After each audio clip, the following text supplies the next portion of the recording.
نہیں تھا. سبحان اللہ. 126 نمبر صفحے پر لکھا ہوا ہے کرامات. ٹھیک ہے, معین الدین چشتی کے کرامات. اب دیکھتے ہیں 10 محرم 561 ہجری کو اجمیر رونق افروز ہوئے. یہاں شریف لکھا ہوا ہے, میں نہیں کہہ رہا ہوں, اجمیر رونق افروز ہوئے. کون؟ معین الدین چشتی اجمیری.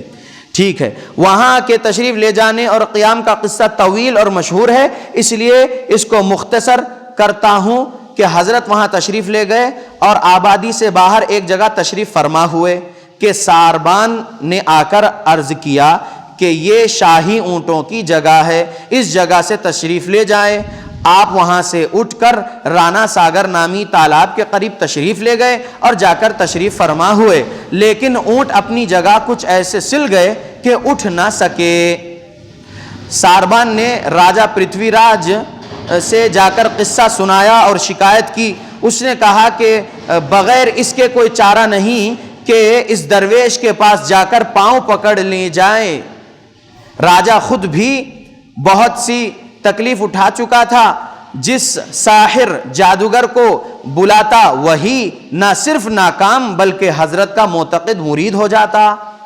یہ ایک قصہ لکھا ہوا ہے محی الدین چشتی اجمیری کا. لکھنے والے یہ زکریا صاحب دیوبندیوں کے شیخ الحدیث. لکھتے کیا ہیں, لمبا طویل واقعہ ہے, لیکن جب وہ اجمیر گئے تو آبادی سے باہر کہیں رکے اور جہاں بیٹھے تو وہاں پر شاہی اونٹ بیٹھا کرتے تھے. تو وہ اونٹ چرانے والے آ کر بولے کہ جو ہے یہاں پر شاہی اونٹ بیٹھتے ہیں, یہاں سے آپ اٹھ جائیے, کہیں اور جائیے. تو محی الدین چشتی اجمیری اٹھ کے چلے گئے. محی الدین چشتی, معین الدین چشتی جو بھی ہو, تو سبحان اللہ وہ چلے گئے. اب جب اونٹ وہاں آ کر بیٹھ گئے تو اونٹ ایسے چپک گئے کہ اونٹ اٹھنے کا نام ہی نہیں لے رہے تھے. سبحان اللہ. یہ ایسے کرامات صحابہ کے ساتھ ایسا نہیں پیش آیا, لیکن یہ صوفیت والوں کے پاس یہ سب چیزیں چلتی ہے. سبحان اللہ, اللہ ہدایت دے ان کو. میں ان کی کتاب سے پڑھ کے سنا رہا ہوں. کتاب لکھنے والے دیوبندیوں کے شیخ الحدیث زکریا صاحب اور دارالکتاب دیوبند سے چھپی ہوئی ہے کتاب. ہم اہل حدیث مسلمان صرف اپنی زبان سے یہ ان کی کتاب کے اندر لکھے ہوئے قصے سنا کر قرآن اور صحیح حدیث پر پیش کر رہے ہیں کہ ایسا قرآن حدیث کے اندر تو نہیں ہے, یہ قرآن حدیث کے خلاف ہے, اس سے توبہ کریے.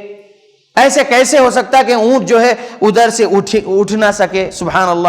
پھر راجہ بھی بولتا ہے کہ اب اس درویش کے پیر پکڑ لو جا کر, اس کے علاوہ کوئی اور چارہ نہیں ہے. سبحان اللہ. جادوگر بھی ناکام ہو رہے. جادوگر کے پاس راجہ جاتا اور معین الدین چشتی اجمیری سے جو ہے مقابلہ کرواتا, تو جادوگر بھی اپنا جادو کچھ بھی اثر نہیں کر پا رہے تھے, اور پھر یہ ہو رہا تھا کہ وہ جادوگر خود مرید ہو جا رہا تھا معین الدین چشتی صاحب کا. اللہ ہدایت دے ایسے صوفیت والے دیوبندیت والوں کو, آمین.